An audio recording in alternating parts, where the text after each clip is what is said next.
Baik, selamat malam teman-teman.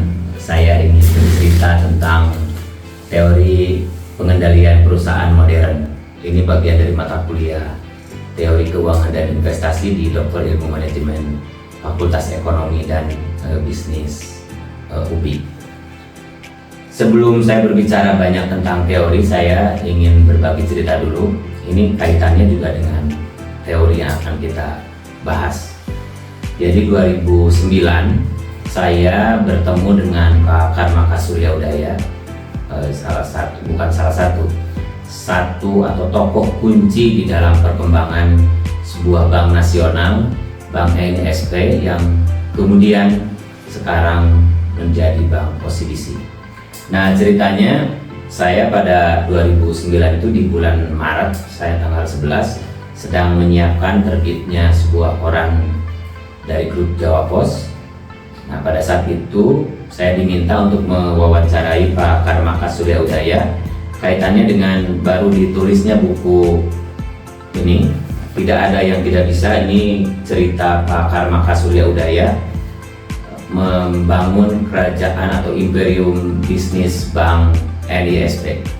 Nah, Pak Karmaka waktu itu baru saja melepas sebagian besar sahamnya ke OCBC 2009 waktu saya bertemu di rumahnya di Setiabudi Regensi, ya tidak jauh dari kampus UPI ini. Pak Karmaka bercerita perjuangannya dia mencari nasabah, merawat nasabah menggunakan Vespa butut, dan sampai kemudian menjadi bank terkemuka di Indonesia. Nah, bukunya ini ditulis oleh Pak Dahlan Iskan, waktu itu adalah chairman dari Jawa Pos Group. Nah, dalam teori ini saya ingin menceritakan sedikit bahwa NISP ini kan lahir 1941, berarti itu ada di zaman Belanda yang mau transisi ke Jepang. Kemudian Pak Karmaka sendiri bergabung di 1963, yaitu tahun di tengah berkecamuknya menjelang peristiwa G30S. Nah, Pak Karmaka kemudian tahun 97 itu bertemu atau mulai bermitra dengan OCBC Singapura, yang OCBC itu mencari mitra di Indonesia untuk mengembangkan sebuah bank. Lalu berdirilah Bank OCBC Indonesia, dan kemudian pada 2005 OCBC itu meningkatkan kepemilikannya di Bank OCBC dan juga Bank NISP. Nah, kemudian momentumnya itu terjadi pada 2008. 2008 itu berarti ya setahun sebelum saya wawancara Pak Karmaka di rumahnya itu, dimana pada saat itu sepakat dari perusahaan atau bank nasional menjadi bank regional dengan menggandeng mitra global itu menjadi atau terjadi merger dengan nama kemudian yang kita kenal sebagai Bank OCBC NISP. Nah, itu salah satu contoh atau proses merger di dalam teori pengendalian perusahaan. Nah, momentum yang kemudian juga menandai dari merger dan akuisisi dalam teori ini itu kaitannya dengan NISP adalah 2023, mulai di situ entitas NISP-nya hilang. Kemudian itu menjadi Bank OCBC saja. Kita saat ini mengenal Bank OCBC yang dengan jaringannya yang kuat di seluruh Indonesia dan juga ini terkoneksi dengan jaring global. Nah, teman-teman, itu merupakan salah satu contoh pengendalian perusahaan kalau kita simak di dalam teori ini. Jadi bagaimana merger itu menjadi salah satu upaya, salah satu cara mengendalikan perusahaan di era modern dengan menggabungkan perusahaan itu. Ada lagi, yaitu akuisisi. Nah, bedanya dengan merger, akuisisi ini membeli atau mengakuisisi, mengambil alih perusahaan itu, kemudian masing-masing entitas itu juga tetap berjalan. Ini contoh yang saya kira cukup fenomenal adalah kita melihat Facebook ya, di 2014 itu kan memutuskan untuk mengakuisisi WhatsApp. Jadi dari situ Facebook membentuk perusahaan holding Meta, kemudian membeli WhatsApp, yang itu dianggap sebagai upaya memperluas kekuatan atau memperkuat basis kekuatan perusahaan, yang di situ terjadi akhirnya interkoneksi antara pesan singkat dan juga media sosial. Nah, belakangan juga Meta atau Facebook juga kemudian membeli atau mengakuisisi Instagram, sehingga itu menjadi sebuah kekuatan baru yang masing-masing tetap berjalan sebagai entitasnya sendiri. Nah, kita akan masuk ke dalam teori pengendalian perusahaan ini. Ini kalau kita perhatikan teorinya itu sebetulnya lebih kepada bagaimana konsep pengendalian perusahaan ini sebagai teori kunci di dalam teori keuangan dan tata kelola perusahaan. Saya sudah bisa membuat presentasinya dan nanti bisa dilampirkan bersama video ini. Nah, secara singkat sebenarnya bisa kita lihat seperti ini, bahwa dokumen atau teori ini yaitu menyampaikan atau mengurai dari dasar pemikiran, kemudian peran merger dan akuisisi, hingga perkembangannya dan tantangan di era modern, termasuk juga diantaranya isu-isu mutakhir yang itu muncul belakangan. Nah, sebelum masuk ke teori pengendalian perusahaan, penting bagi kita untuk memahami konteks secara literatur keuangan korporasi. Ini saya ambil atau memang materi ini diambil dari sebuah buku, yaitu buku Corporate Finance Theory yang ditulis oleh Madison, yang ini menjadi referensi penting ketika kita membahas fondasi teoritis tentang keuangan perusahaan. Jadi buku ini tidak hanya menyajikan teori portofolio, kemudian teori harga aset modal, teori struktur modal secara terpisah, tetapi juga menghubungkan dalam kerangka yang koheren. Nah, poin kuncinya adalah integrasi antara teori dan bukti empiris.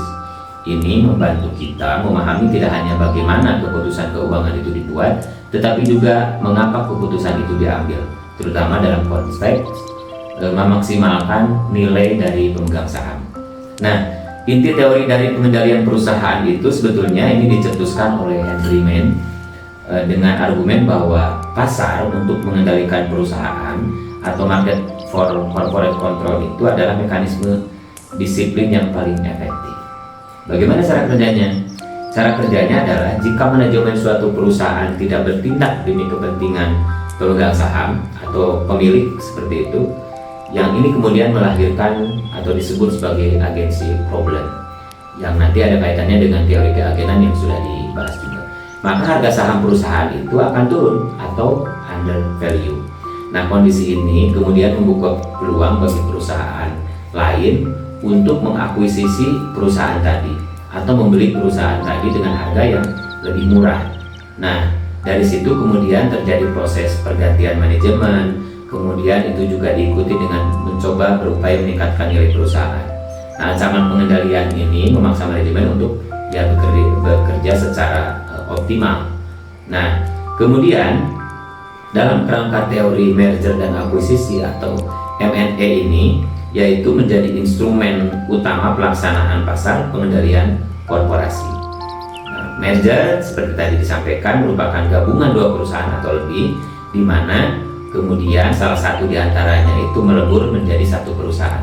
Tadi sudah dicontohkan bagaimana misalnya NISP dan OCBC merger, yang kemudian yang berdiri sekarang adalah OCBC yang sebagian diantaranya merupakan entitas dari NISP.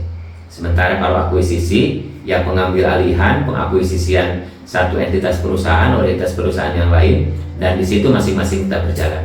Tadi dicontohkan bagaimana Facebook melalui induknya yaitu Meta, dia mengakuisisi sejumlah perusahaan, ada WhatsApp dan juga ada Instagram.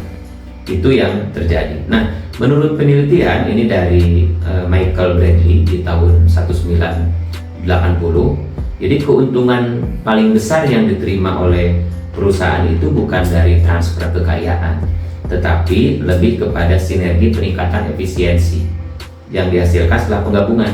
Nah, artinya merger dan akuisisi ini menjadi mekanisme untuk memastikan aset itu dikelola oleh pihak yang paling efisien. Artinya proses manajemen itu dilakukan seefisien mungkin. Ya tadi dengan penggabungan beberapa biaya itu kan terjadi efisiensi operasional. Itu yang kemudian bisa melahirkan efisiensi, dan dengan begitu nilai perusahaan bertambah, ya dengan begitu keuntungan juga bertambah. Nah, teori merger dan akuisisi ini tentu tidak sendirian atau tidak lahir begitu saja, melainkan ada teori-teori dasar sebelumnya yang itu kemudian memunculkan lahirnya merger dan akuisisi ini. Apa saja? Nah, yang pertama adalah teori sinergi tadi. Jadi nilai gabungan perusahaan itu bisa lebih besar ketimbang masing-masing perusahaan itu berjalan sendiri. Jadi penggabungan dua perusahaan yang gabung itu yang akan kemudian nilainya itu menjadi besar, lebih bernilai dari sisi operasional maupun juga dari sisi finansial. Yang kedua adalah teori keagenan. Teori keagenan ini merupakan sebuah teori di mana prinsipal atau dalam hal ini pemilik atau pemegang saham kaitannya dalam tanda kutip itu konflik dengan manajemen. Nah, konflik dengan manajemen itu apa? Pemilik modal dengan manajemen itu eksekutif lah, dari mulai direksi dan lain-lain, sehingga di situ pemegang perusahaan bisa mengganti manajemen yang dianggap tidak efisien. Jadi konflik keagenan itu kurang lebih bagaimana pemilik atau prinsipal itu ingin meningkatkan nilai perusahaan, itu juga tergantung dari kinerja manajemen. Kalau manajemennya berjalan tidak efisien, buruk, maka nilai perusahaan, keuntungan perusahaan juga akhirnya akan turun. Itu yang akan kemudian berpeluang membuka terjadinya akuisisi. Yang berikutnya adalah teori hierarki. Nah, perusahaan cenderung menggunakan pendanaan internal atau utang sebelum menerbitkan saham baru. Nah, kemudian merger dan akuisisi bisa menjadi cara untuk menggunakan kelebihan dari kas perusahaan. Nah, ada lagi teori hipotesis arus kas bebasnya. Ini menggunakan utang untuk akuisisi, memaksa manajemen untuk lebih disiplin, lebih efisien. Karena apa? Ya, dengan dana yang digunakan adalah dana utang, maka dia harus membayar utang pokok itu sendiri, termasuk juga kemudian dengan bunga. Ada lagi yang teori yang kelima, yaitu teori kekuatan pasar. Jadi merger dan akuisisi dilakukan untuk mengurangi persaingan dan meningkatkan pangsa pasar. Ya, kita dengar misalnya sekarang antara Gojek yang kemudian dengan Tokopedia menjadi Goto, belakangan muncul juga bahwa Goto dan Grab akan merger, yang di situ ada keterlibatan Danantara di dalamnya. Bagaimana jadinya? Yaitu salah satu cara di dalam penguasaan pasar, dan kita bisa lihat progresnya. Kemudian ada lagi teori penilaian. Akuisisi terjadi karena pengakuisisi yakin mereka membeli target di bawah nilai intrinsiknya. Dengan begitu dia bisa membeli dengan harga murah, kemudian bisa dengan efisiensi tadi melahirkan harga yang atau nilai perusahaan menjadi meningkat. Nah, teori-teori ini bisa kita perhatikan juga dari sumber penciptaan nilai dan implikasi teorinya seperti apa. Intinya begini sebetulnya. Penciptaan nilai di dalam M&A atau merger dan akuisisi ini berasal dari sinergi ekonomi, bukan dari redistribusi kekayaan. Jadi ini berarti akuisisi adalah permainan positif sum lah dalam konteks keuangan itu, di mana kekayaan secara keseluruhan akan meningkat. Nah, implikasi teori ini bagi pasar pengendalian perusahaan akan seperti apa? Setidaknya ada 3 ya. Yang pertama, penawaran tender menjadi mekanisme yang efisien. Kemudian akuisisi itu adalah menjadi aktivitas penciptaan nilai. Nah, yang ketiga, fokus utama harus pada pencapaian sinergi ekonomi yang nyata. Jadi ini implikasi dari teori pengendalian perusahaan ini.